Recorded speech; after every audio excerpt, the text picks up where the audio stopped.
Hey, what's going on? It's Bill Burr, and it's time for the Monday Morning Podcast for Monday, August 3rd, 2020. What's going on? How are ya? How are you, everybody? You feeling mellow, man? You know something? I got this song in my head. Anytime I watch the Houston Rockets and I see James Harden, every time I see him, all I think is, me and Mrs. Jones, we got a thing going on. That dude looks just like Billy Paul.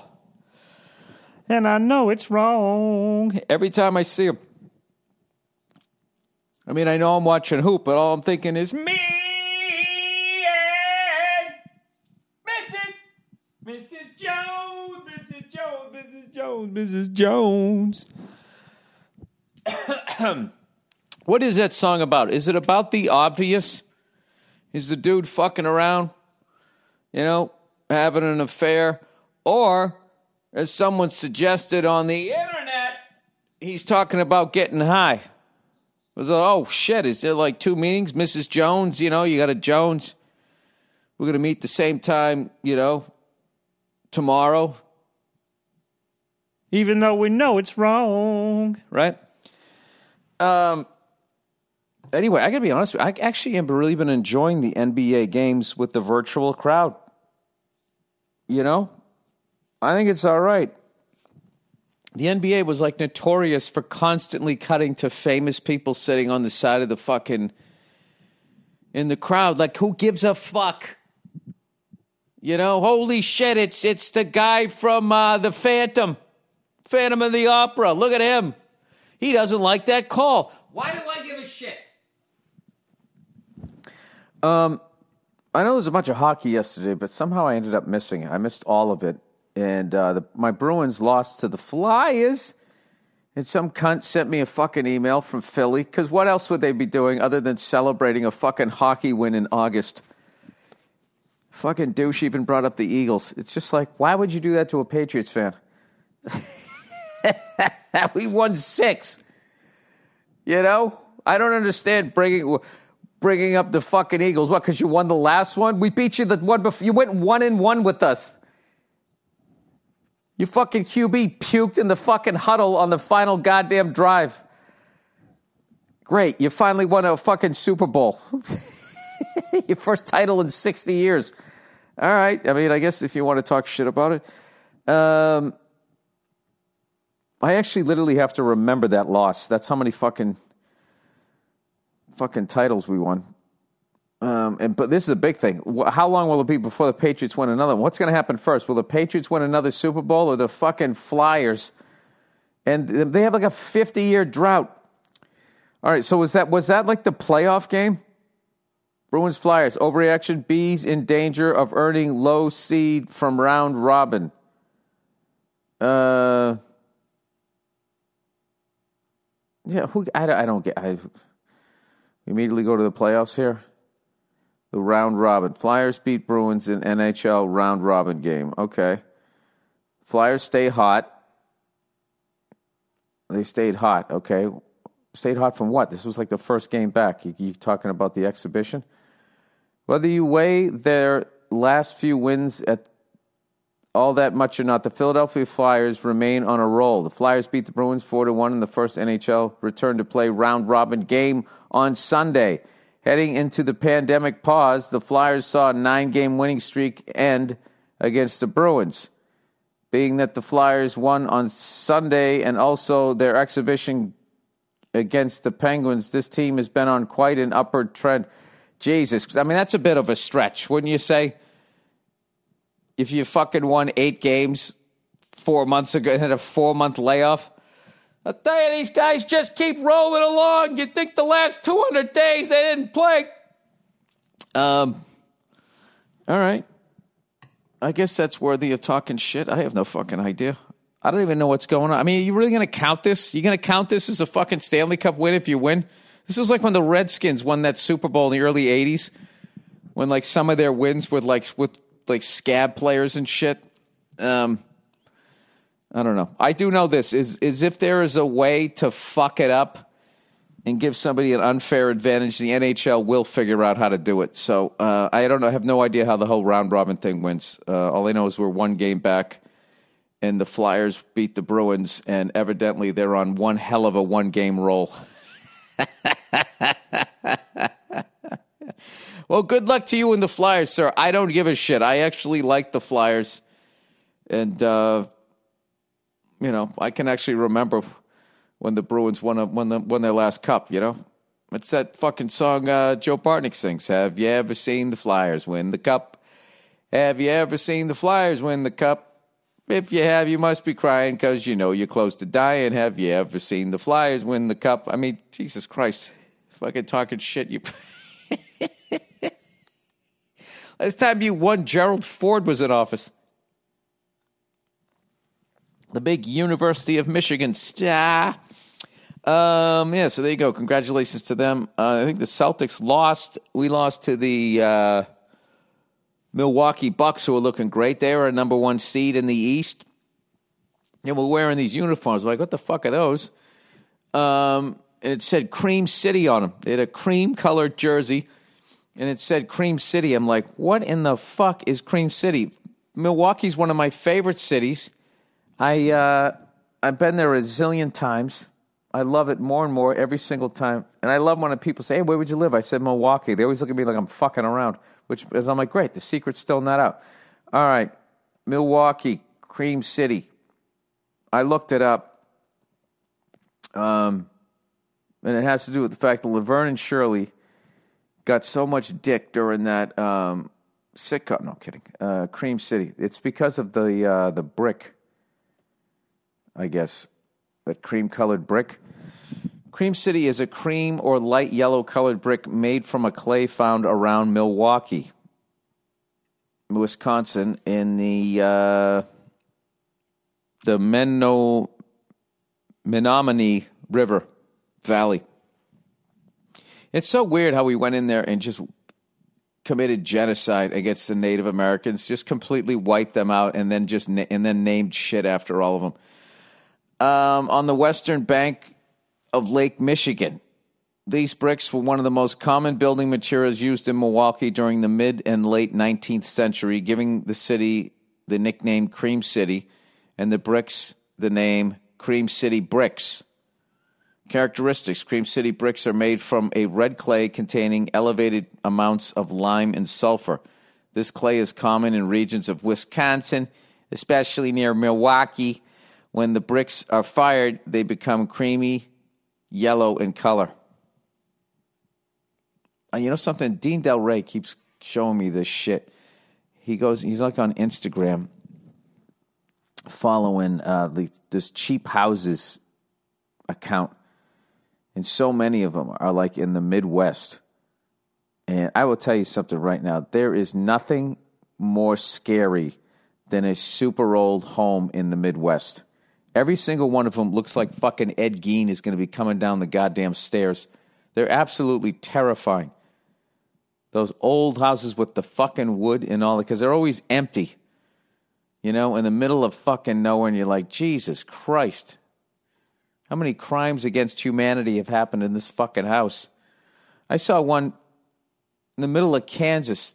There's a school for sale, an entire fucking public school. Big fucking brick-ass building.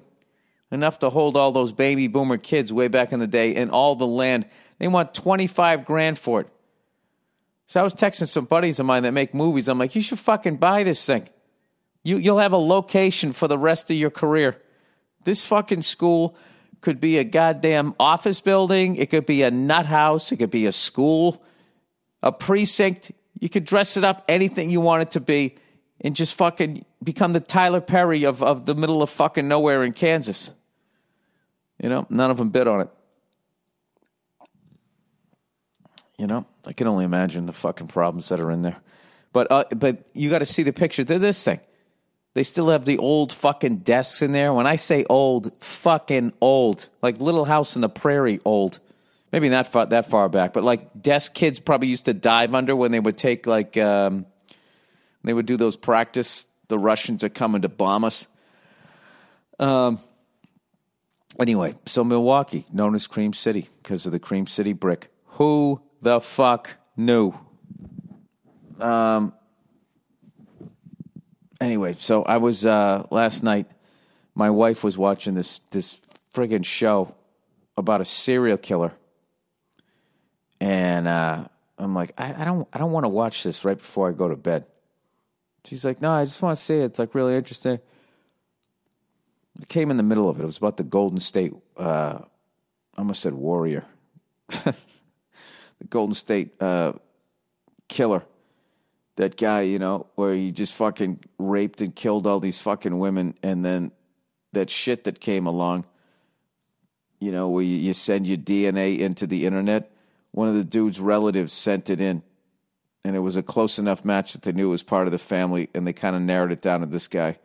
They waited for him to have like a Fresca or some shit, and they took the can out of the garbage, and they had a 100% match, and they fucking caught this guy. Right? So I'm watching this documentary, and I got to tell you something. There's something wrong with one of the people in that family. I just don't buy anything that they're saying.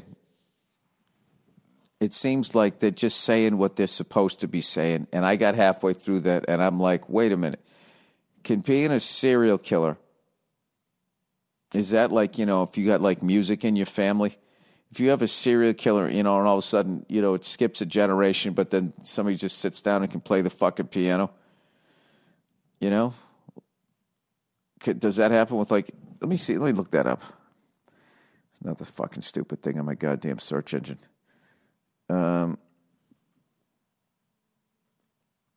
Is being a serial killer genetic? All right, I'm not the only dumb one who asked this question. Do all serial killers have a genetic predisposed position? No, I mean, is it hereditary? That's what I mean. No one was dumb enough to ask this. I don't even know how to spell it. H-E-R, red, R-E-D, hereditarial? What is it be? Oh, my God. No, it refuses. Can your genes make you kill? And they don't mean tight jeans. This is jeans G with a G. All right. That's fucking hilarious. I got to wait for a fucking goddamn Ford pickup ad. Warning, this product is not safe to alternative cigarettes. It was a pickup truck. All right. The killer read his Bible. He drank heavily. It was the fall night of 2006 when so-and-so walked out of his rural trailer in southeastern Tennessee carrying his .22 caliber hunting rifle. His estranged wife and his friend added up, pulled up, drop up there, washed up, 8 times, killing her. He used a knife to cut her head open. He then chased his wife with the knife and a machete. What in the fuck?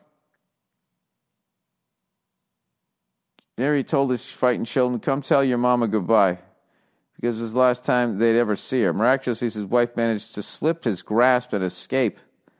Is this a movie? 3 years later, in a county court, the dude admitted to the whole thing. He said he had snapped. I'm not proud of none of it, he told the jury. He convicted of felony murder. He faced the death penalty. To save his life, his legal team took an unusual approach, never before.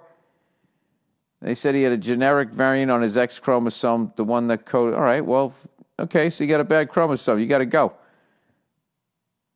Job is breakdown. Jesus fucking Christ, I might as well looked up a fucking recipe. I don't even care anymore. You know, that's my ongoing complaint here. Anytime you're like, hey, what's a good pot roast recipe? You got to go through fucking 3 pages of, growing up, pot roast was always one of the meals that just brought our family together. The smell of it searing in the kitchen. My mother would always hum, me and Mrs. Jones. And that's when we found out she was fucking a fat guy down the street that she called her little side pot roast. Anyways, you're going to need 2 fucking sprigs of thyme. You got to read like a whole goddamn soliloquy. Is that the fucking word? The whole goddamn thing there. Just to get to it. I think you look up, how do you pour cornflakes on milk? You know, cereal is really a dividing issue in the breakfast world. I mean, personally, I love it. But there's other people that just cannot handle milk because they're lactose intolerant. Obviously, this really affects the cereal lobby. I remember when I was a kid, my parents wouldn't buy me Trix. So me and my little sister decided to try to make our own Trix. Fucking scroll down 10 pages. Take your favorite cereal, pour it into a bowl, add milk. Anyway, I watched a lot of friggin' TV. I didn't see the F1 race. I knew there was an F1 race, but I also knew that Lewis Hamilton was going to win. And he did. And now he's like fucking 30 points ahead. I did watch the last lap, but that high-pitched guy was just screaming.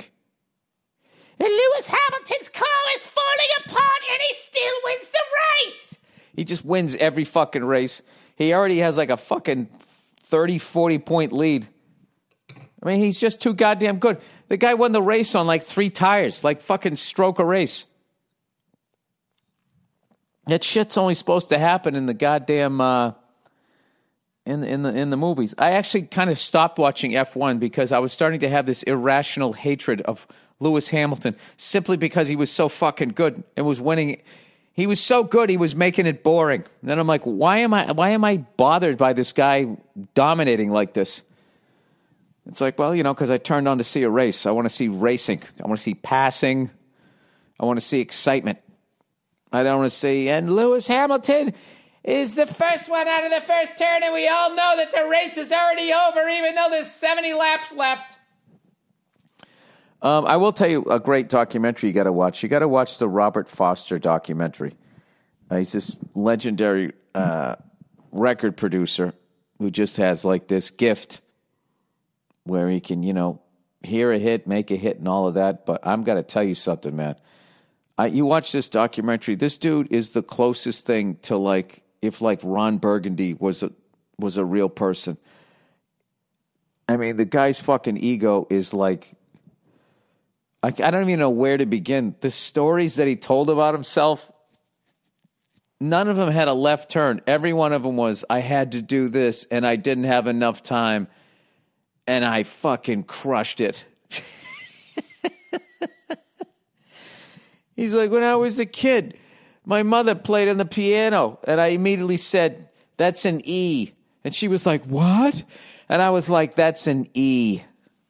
And she was like, oh my God, he has perfect pitch.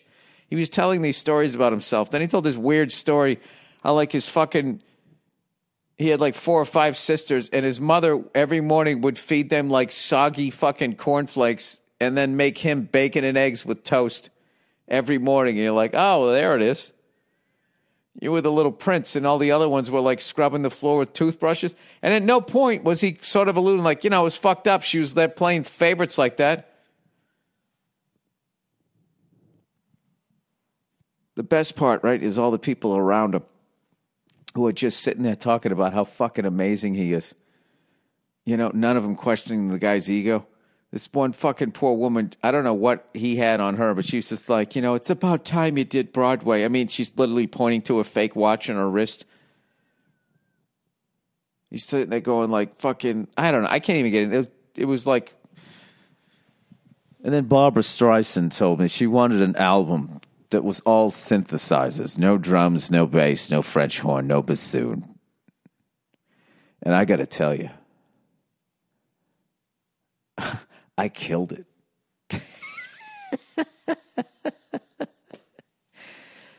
And this guy goes like, he's the greatest keyboard player I've ever heard. And I've played with Herbie.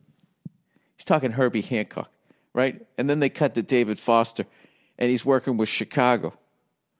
And he literally takes the horn section out of Chicago. He de-balls the fucking band. He's better than Herbie Hancock. And then you watch Peter Cetera singing one of the songs. I am a man who will fight for your honor. It's like, that's better than bow, bow, bow, bip, bow, bip. Get the fuck out of here. Herbie Hancock played with Miles Davis. This fucking guy is writing it in I Will Always Love You. Anyways, check it out if you get a chance. Check it out. I mean, it is amazing what the guy has done, but Jesus Christ, what a fucking ego on that guy. And then his fucking kids come on. And evidently this guy was like one of the worst fathers ever as far as just like his kids, even his kids were sticking up for him though. Maybe it's true. He's going, yeah, I was born, and then he left like 6-7 months later, but you know, he's still a great dad. He did the best he could. It's really bizarre. All you need to do is just see the picture that is promoting the documentary. It's him with like 72 Oscars. I mean, sorry, what do you call those fucking music ones? Grammys. And he's just sitting there next to him like, yeah, I'm this fucking good. I got a great idea for a promo, everybody. How about I just sit here with all my trophies? But evidently he wants an Oscar because he wants to be an EGOT. That's another thing. He lists all his trophies and goes, and I still feel my trophy case is a little light. I mean, it's just like, gee, why don't you just tell people that it's time for the gun show?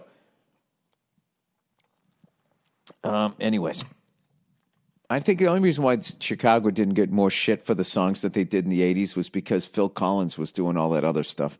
Phil Collins, for some reason, became like the Bee Gees. There's always one band that just takes a fucking pounding.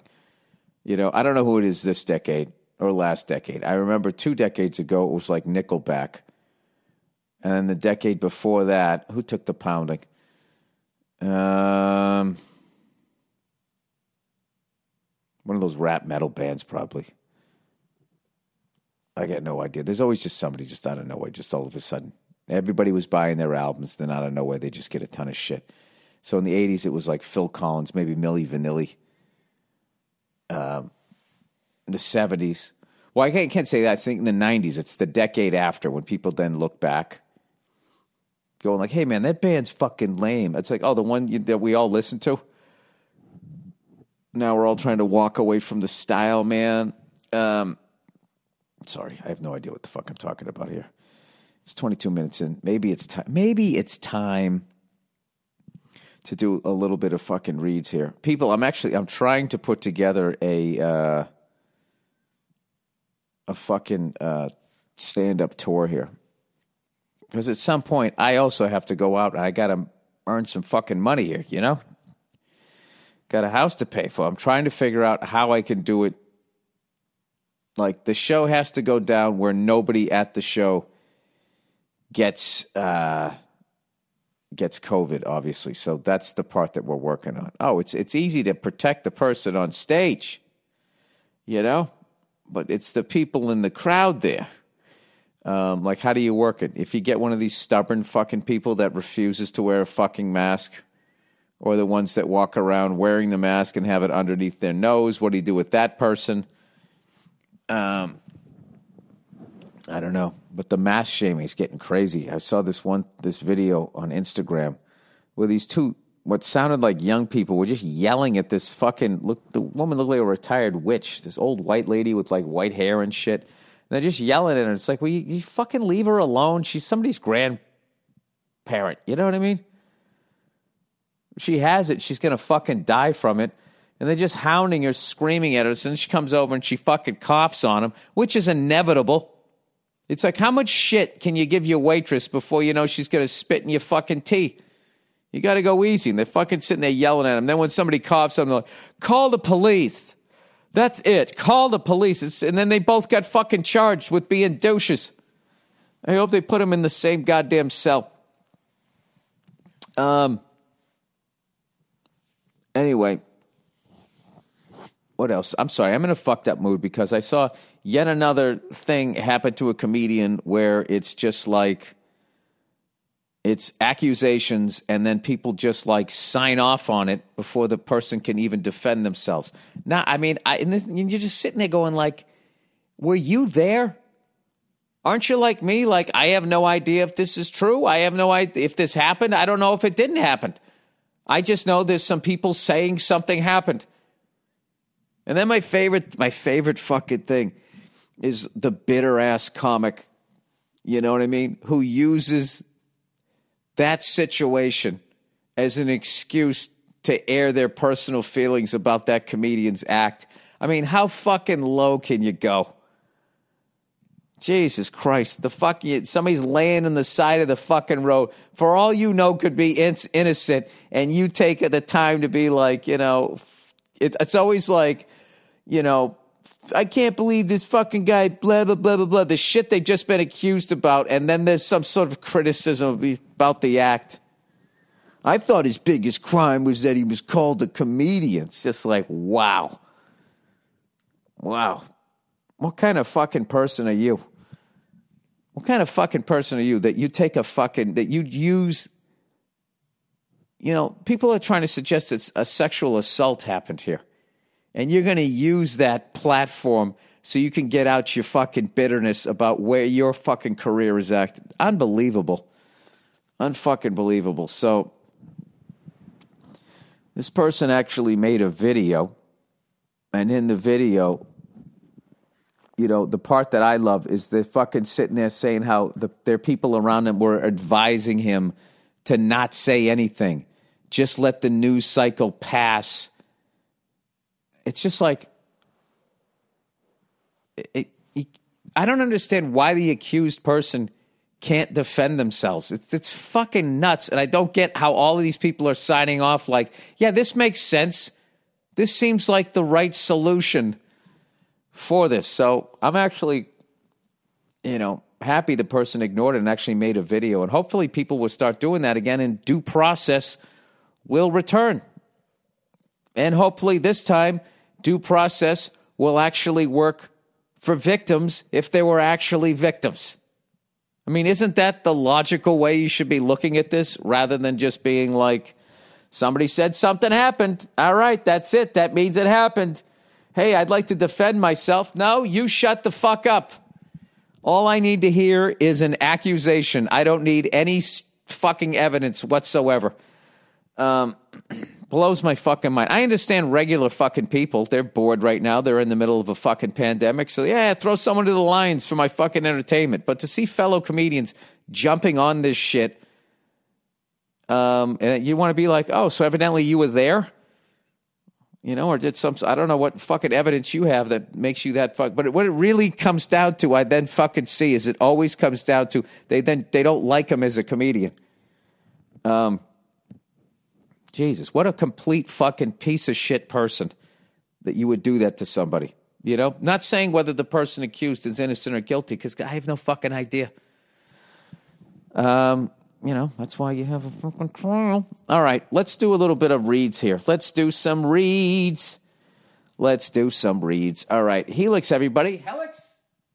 All right, not being able to sleep because of today's politics, your love life, and all the other drama. Mention shitty sleeping conditions on the road you've had to deal with. Oh, Jesus Christ. On the road, I've had beds I've been afraid to climb into, and you just do it. You got to make it your own. You just got to get your DNA on it. You know, I'll tell you a bad one was when I used to stay in those fucking motels where the doors opened up out into the parking lot, and every time a car would pull up, I'd see the headlights underneath the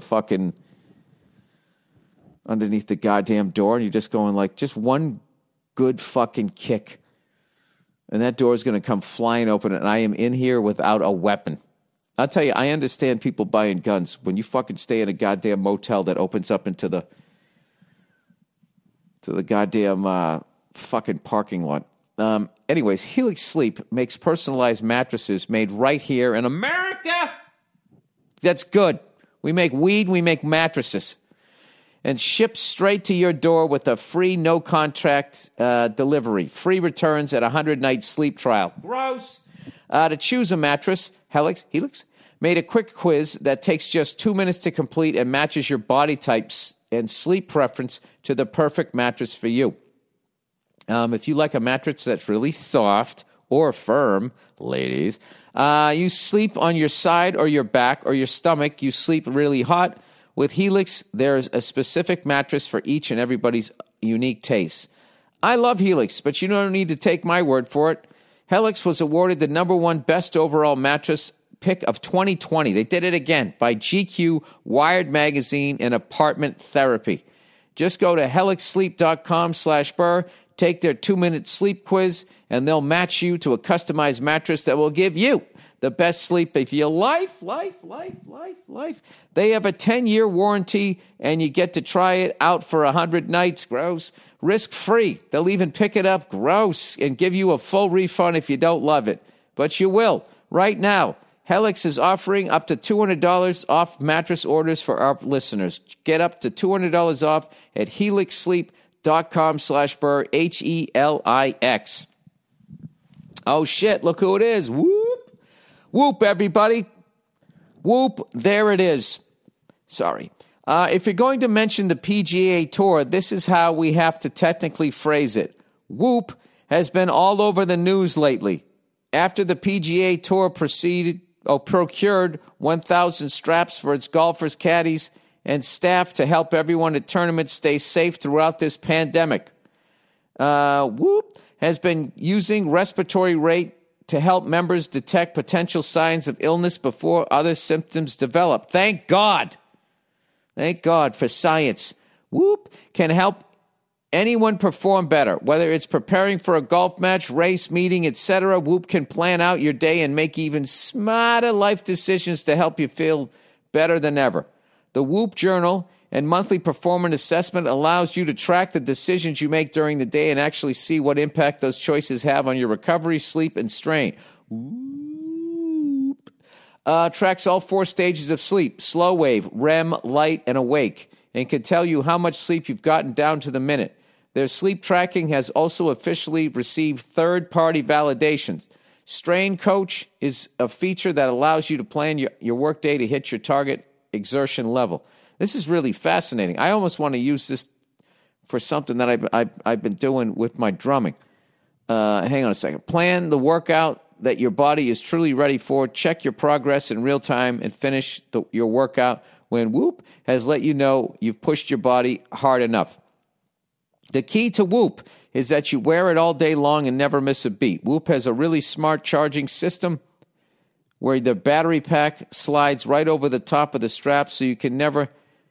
Oh, they mean like one of those wrist fucking... I thought when they said the strap, I thought they meant the strap on the golf bag. Like that's what you touch the most, and somehow they came up with a germ-free one. Oh, this is like a Fitbit.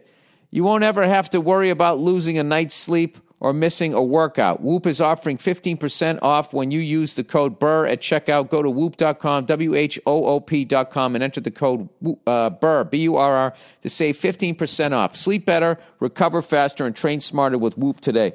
That is amazing that they have that technology where you can really break down, like you're turning yourself into a friggin' race car. I mean, as long as they don't share it with anybody. I'm sure they won't.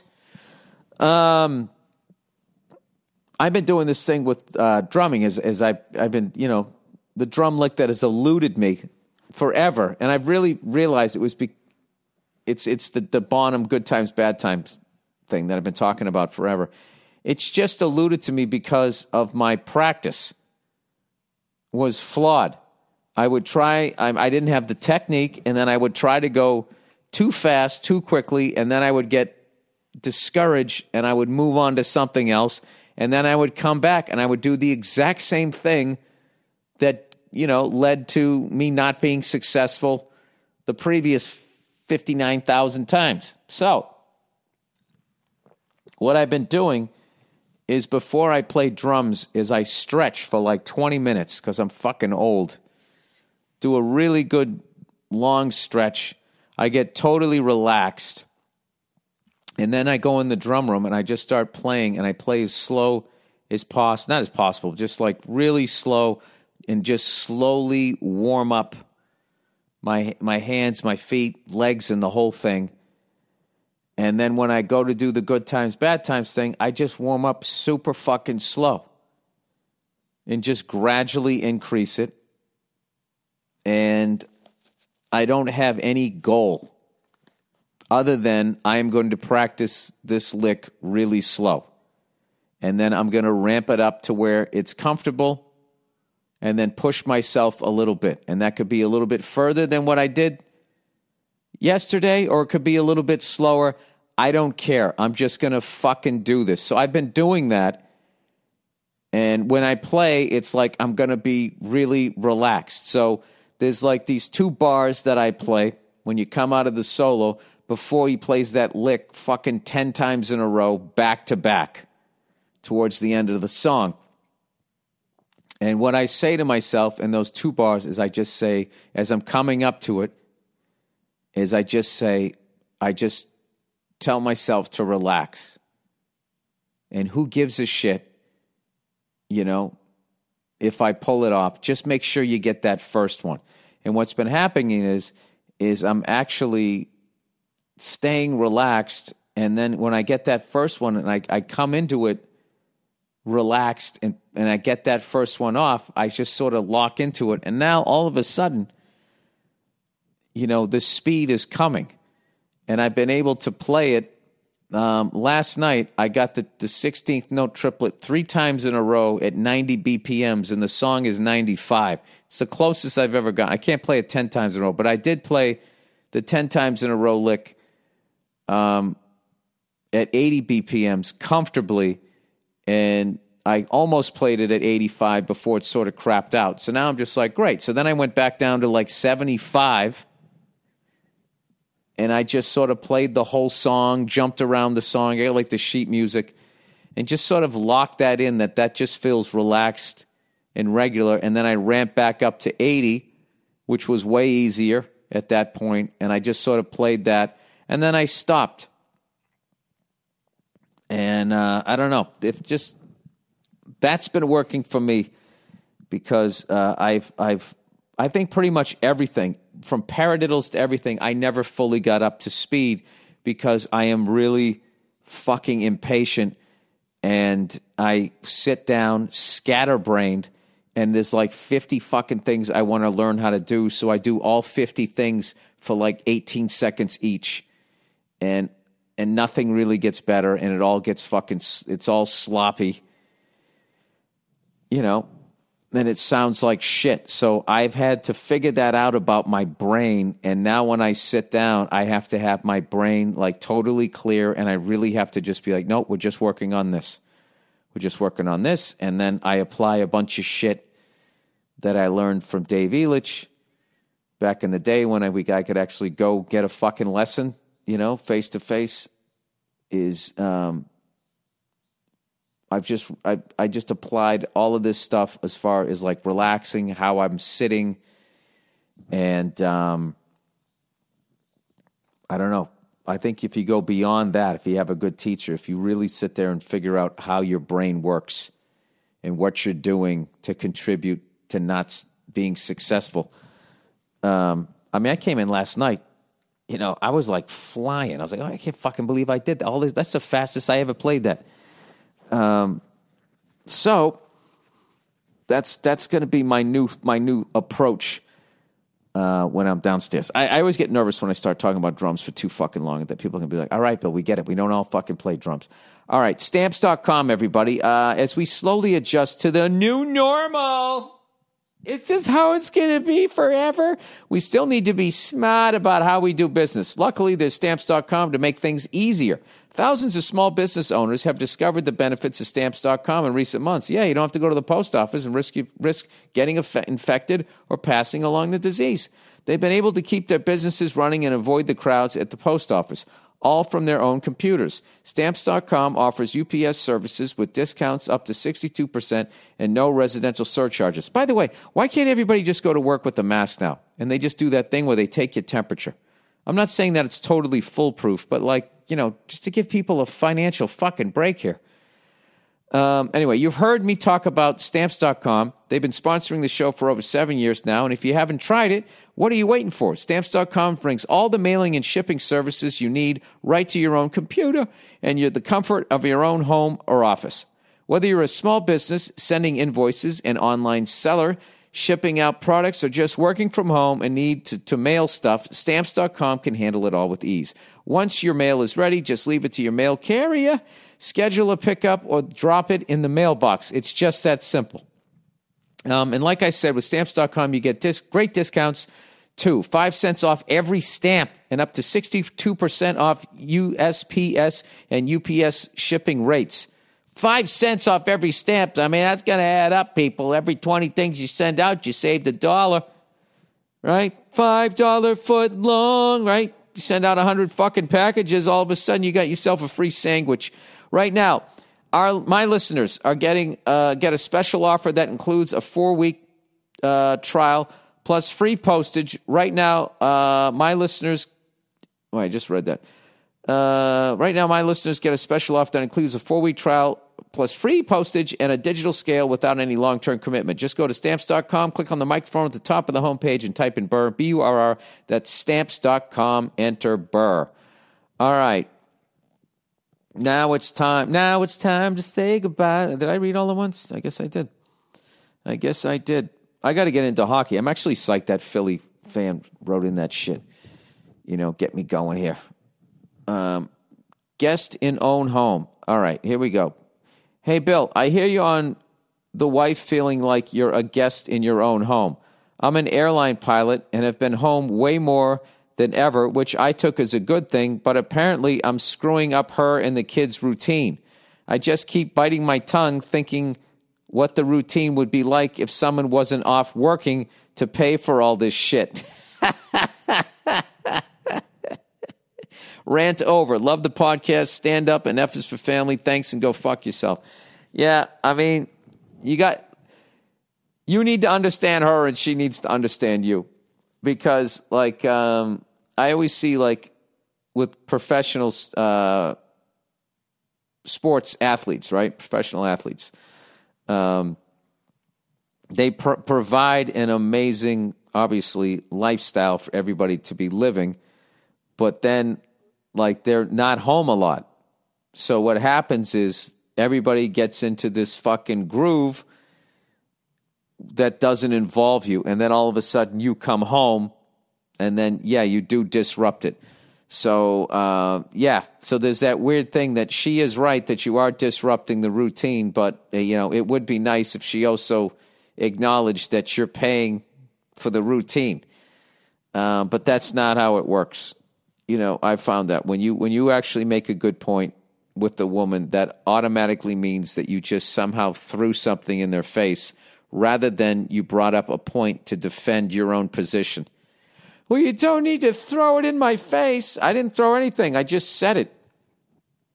Trying to give you a little bit of perspective. It sounds to me like you on some level think what I just made was a great point and you can't really refute it. So now what you're going to do is act like that somehow by me bringing up a great point to shine a light on my position is somehow being rude to you.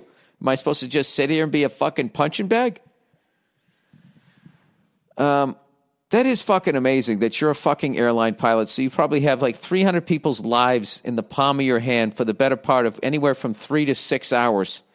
And you have to handle that. You have to fly instrument every fucking flight, right? Anything above, oh my God, I already forget. Anything above 18,000 feet, I think you automatically fly instrument. I don't know, but I'm back into flying, baby. I'm flying twice a week, and I wish I was flying 3 times a week.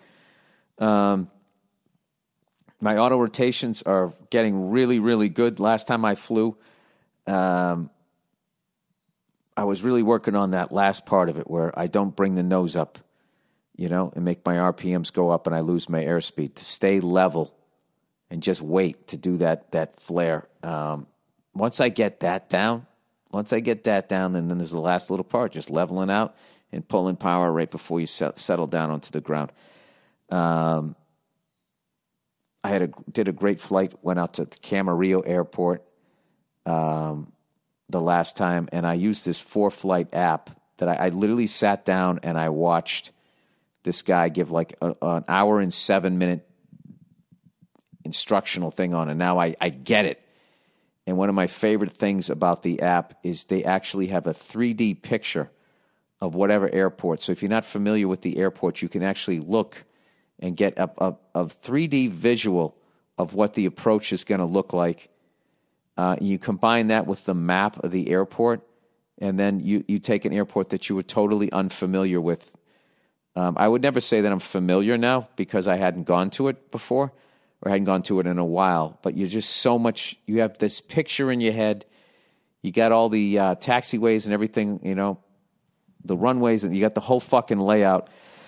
And I actually feel confident now because that's one of the ones that's really busy a lot. And I would get anxiety when I would come in there because you want to talk quickly. You don't want to step on anybody, and you don't want to have the tower repeat anything to you.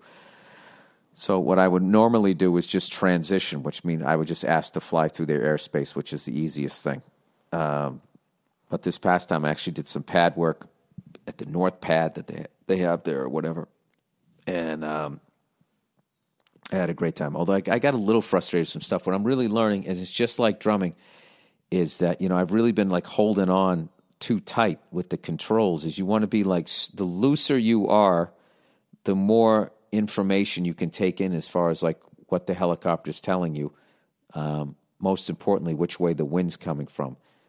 And I started to do that last time because I had a couple, I came back, it was just like the first times I soloed where I would go into the downwind and all of a sudden the fucking low RPM horn would come on and I'd think, oh my God, I'm having a fucking engine failure. And it was just because I was gripping the throttle too tightly and I was overriding the governor. And I did that a couple times, so I really had to think about it. But like all my instructors have always said, you're going to be like with your feet on the pedals to have all your weight like on your heels, like super light.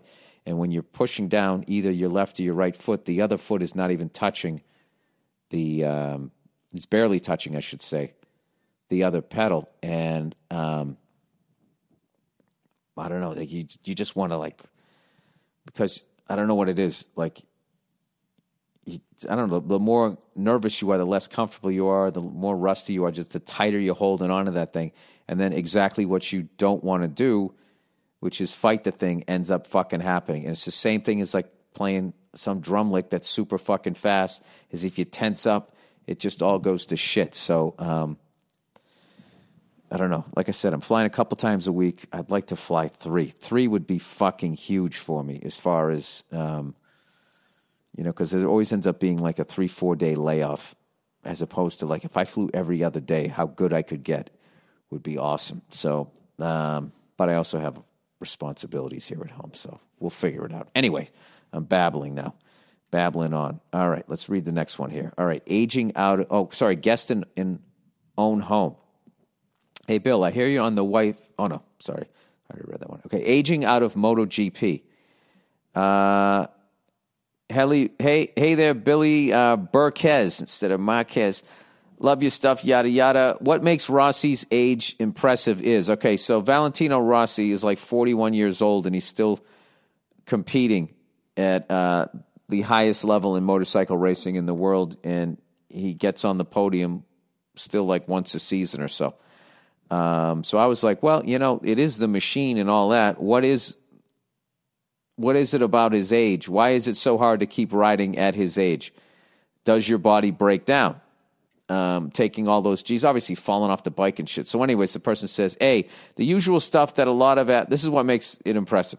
The usual stuff that a lot of athletes go through, injuries that build up over the years, senses not being as sharp as they used to be. I didn't think of that. Getting tired of the travel and the media circus, but also B, since he started riding in the lower classes in 1996, it's incredible. There have been endless changes to the rules regarding tires, electronics, engine sizes, and tracks coming and going from the calendar. Yeah, that's like a Belichick thing, like how you're successful for that long, because usually you win a couple Super Bowls, all the other coaches break down what you're doing and totally steal what it is that works. Indianapolis Colts. C, in MotoGP right now, there's an insane amount of young talent coming through the lower ranks. Fabio, that's Quartararo, was 19 when he entered the top class. He won the Junior World Championship, the class below Moto 2 and Moto 3, twice in a row at age 13. Oh, that'd be fucking cool to watch. Can you watch that anyway? I would love to see 13-year-old kids, future stars, fucking ripping it up. He won at age 13 and 14. Marc Marquez was one of the youngest world champions ever in 2013 at the age of 20. He won the MotoGP thing. It isn't that riding at his age is impressive. The top Isle of Man TT riders are 30, 40, 48, and 51, and that shit is crazy. What's impressive is that he's been able to adapt to the changes in bikes, tires, and riding styles over the years while staying competitive with the younger guys. Cheers. Come to Japan sometime and go fuck yourself. Oh, I'd love to go to Japan. And one of my favorite riders, I already forget his name because I'm new to the sport, is a great Japanese rider in MotoGP who had an incredible race, I think the first one. It's always good to see new blood coming up in the ranks. Yeah, Japan is definitely on the list. I got to make that happen, obviously, when we go back to the old normal. Anyway, all right. Guys who won't let you split the check. Oh, wait, there's a great documentary, too, out there about the year Valentino Rossi switched from Honda to, I think he went to Yamaha or Suzuki. I think it was Yamaha. So, he was winning, and he was just the shit, and he was riding for Honda, which is like Lewis Hamilton, who's the shit, and he's driving for Mercedes. So there's a lot of critics of F1 who are saying, Lewis Hamilton wouldn't be as nearly dominant if he was driving for somebody else because Mercedes is the best. And then it's also like, well, Lewis Hamilton is also the best. So Mercedes wouldn't be winning at the same clip, And I think both Mercedes and Lewis Hamilton would obviously agree to that, right? Well, the dumbasses at Honda in early, this is funny after I just gave a shout out to Japan. I'm not saying they're still dumbasses, but they made a dumbass move where I guess Valentino Rossi was getting too much fucking credit, they felt, and they said, hey, it's not just the rider, it's also the bike. They alluded to something that, well, he is riding a Honda. So that pissed off Valentino Rossi, and he switched to Yamaha, and everybody thought he was nuts because I guess Yamaha, whoever the fuck he switched to, wasn't winning shit. And not only did he go over there and immediately made them a winner, he won the championship the very next year, which, from what I can tell, is unheard of. Having what little I know, watching F1 and watching an amazing driver like Daniel Ricciardo, switch from Red Bull team to who the fuck is he with now? I forget who he's with. He was with Renault last year, and this year I think he switched again. And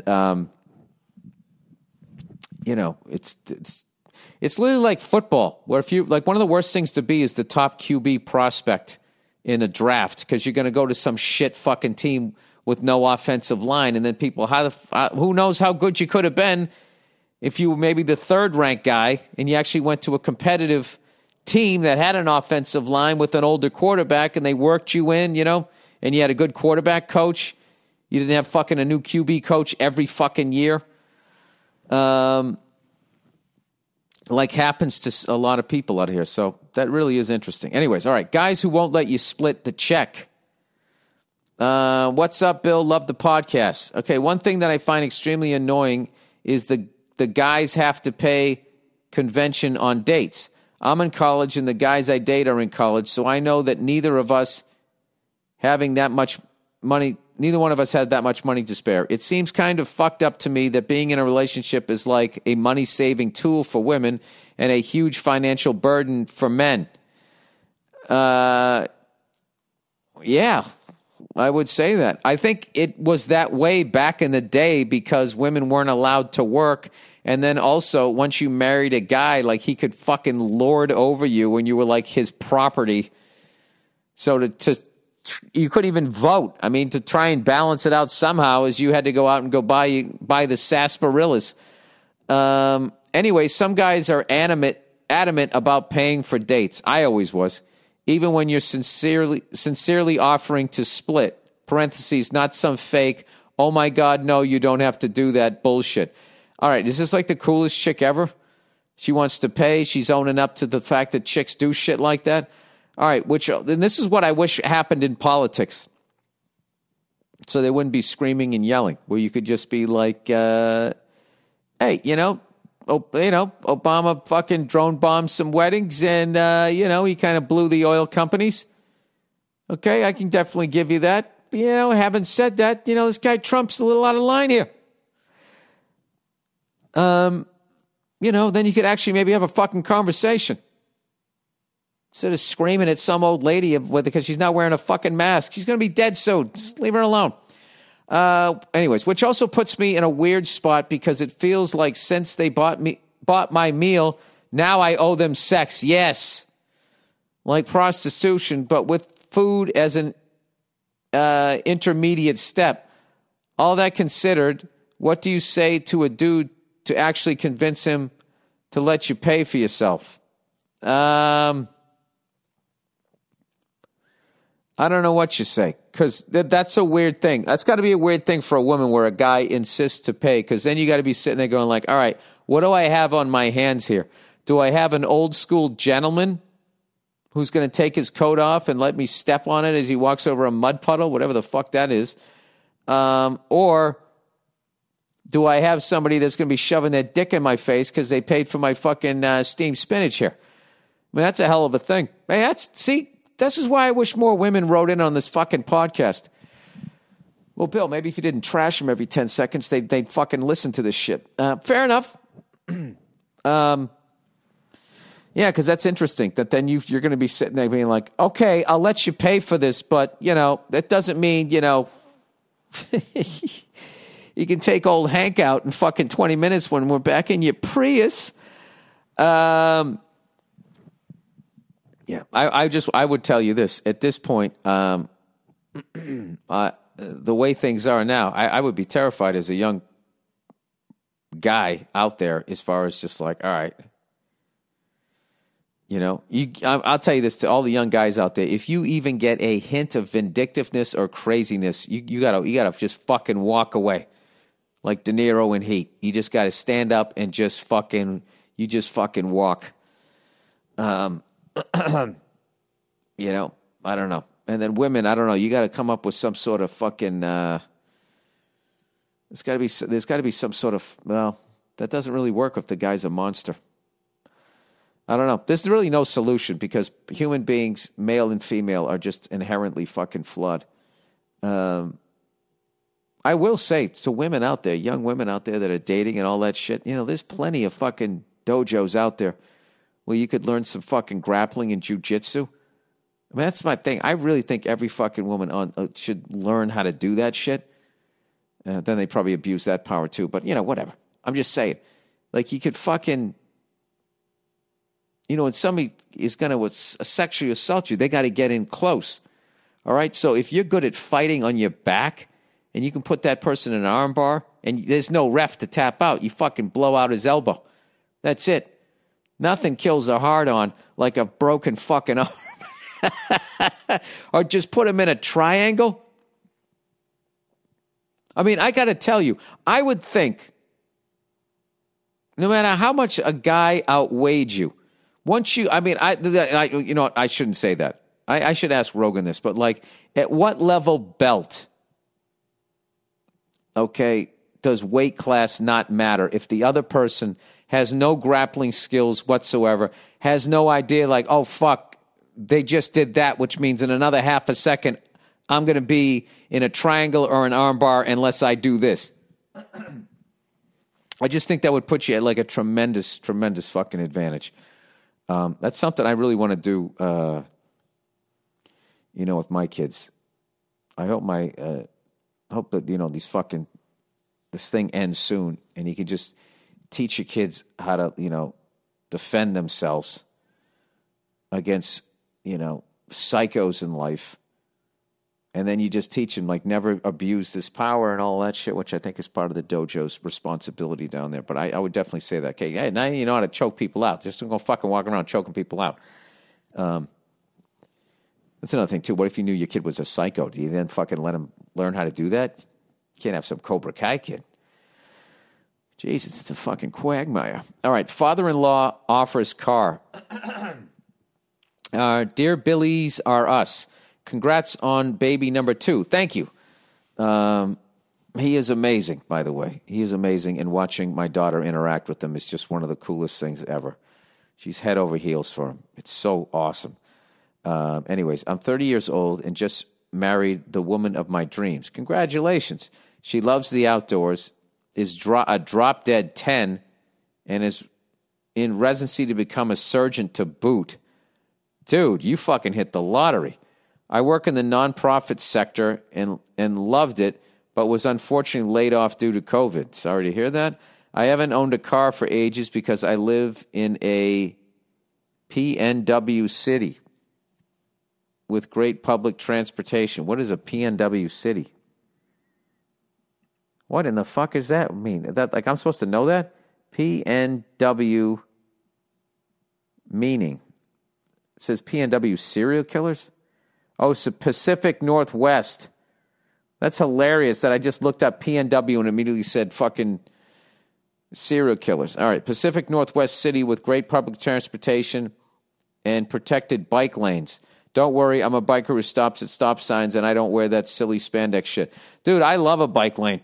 I wish they actually had them here in LA instead of spray painting bicycles on the street. And like, there's your bike lane.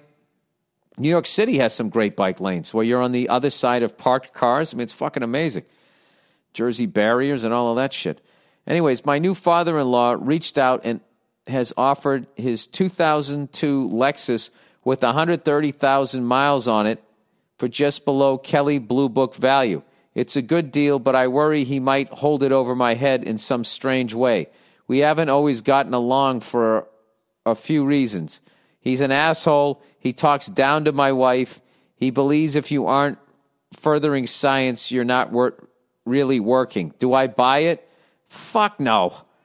Thanks, and I hope the family is doing well. No, fuck this guy. If what you're saying about this guy, he's an asshole, he talks down to my wife, no, fuck this guy. For all you know, this is the type of guy, if what you're saying about him is true, there's something wrong with the car. You know, and I had a buddy of mine, I remember a long time ago, way back in the fucking day, a buddy of mine when I was a kid, he bought a BMW off a doctor. And we were kids, man. When I say kids, we were still, teens, early 20s. And he sold it to my buddy. And I remember we were driving home. I saw this blue smoke coming out a couple times out of the back. And I was like, all right, it's burning a little oil, whatever. And then all of a sudden, it just started sitting weird in the back. And finally, a buddy of ours knew about cars. He put it up on the lift there. And they saw that it had been in a major fucking accident and the frame had been bent. And this guy didn't disclose any of that. So the fact that this guy is a scientist, and it's in defense of him in this time, if you aren't furthering science as far as working on a cure of COVID, I mean, it's probably the most important work right now as far as the world economy goes. But I would not do that. I wouldn't do it. If you got money to buy a used car, I would buy something else somewhere else. Yeah, that's definitely what. Fuck that. You don't want that guy getting in any clothes. You got to keep a guy like that at arm's distance. I really believe that. You're cordial. You have to respect that is the father of the woman that you're going to marry and all of this shit, or that you married or whatever. So you always got to be respectful. Hello, goodbye, but you don't got to let him in. All right, worried about college. Okay, hey, Bill, I love the MMP, and I've watched your Conan appearances at least 1 million times. Oh, thank you. Conan's the best. I'm a 17-year-old girl, and I'll be a junior at the University of Florida. All right, go Gators, by the end of 2020. Go Gators, she writes. I took a ton of advanced classes in high school, and now I'm 3 years ahead. What? I'm a 17-year-old girl, I'll be a junior. She's crushing it. At first, I thought this was great. The faster I start school, the faster I finish, right? I didn't want to waste my entire youth slaving over textbooks. My issue is that I've been so focused on academics that I lost out on a lot of the experiences my friends were having in high school. I didn't go to parties, prom, homecoming, football games, or even my graduation ceremony.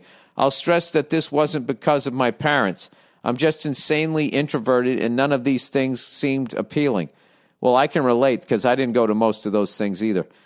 Now I'm basically a socially awkward weirdo, and I'm worried I'll be 50 before I even have my first kiss. Everyone says college is the best time of their life, so how do I put myself out there that I can make some friends and maybe even find a special fella Ah, that's adorable. Thanks. And I think it's pretty mean that people are always telling you to go fuck yourself. Look at you. You got a good heart. You're motivated. I'll tell you this right now. You're a catch and a half. All right? So any guy's going to be lucky to be with you. So I was totally introverted. You just have to, you got to forgive yourself and not beat yourself up that you're introverted and that you're shy. So just to start putting yourself out there, baby steps. What about Bob? Just baby steps your way out there and gradually, open up. If you don't speak up in class, just say, all right, I'm going to answer one question today. And I'm going to get over that. And, that's how I did it. Now I baby stepped my way into being a comedian. I started any opportunity I had to take a public, any class that I knew where I was going to stand up and speak in front of the class, I would do it. And once I made that decision, I started to have, I allowed myself to be not good at it. I allowed myself to be embarrassed, get dry mouth and all of that stuff. Once I was just like, okay, all this stuff's going to happen and all of this stuff is normal because of the way I'm wired. I just need to move the ball an inch in the direction I want to go every day, right? And once I did that, I grew by leaps and bounds as far as my confidence. So this is something that is a great thing that you can work on, and it's totally fixable. And then also, just start going to some Florida Gator games. I heard the SEC might have some games this year. Just go to the games. Put it out there that you want to go to the games, but you need a crew to go with. You'll fall in with some people. Now, here's the thing. Considering you've been introverted and all that, I'm a little worried that you're going to fall in, with some, I'm not worried. You know what? Here's the thing. Just go with your gut when it comes with friends, all right? If you're feeling that the people you're with are cool and they're good people and you're clicking with them, continue to hang out with them. If they're not, don't be afraid to fucking move on. It's no different than being in a relationship, boyfriend, girlfriend with somebody, you just got to listen to your gut. So there you go. So congratulations. You'll be fine.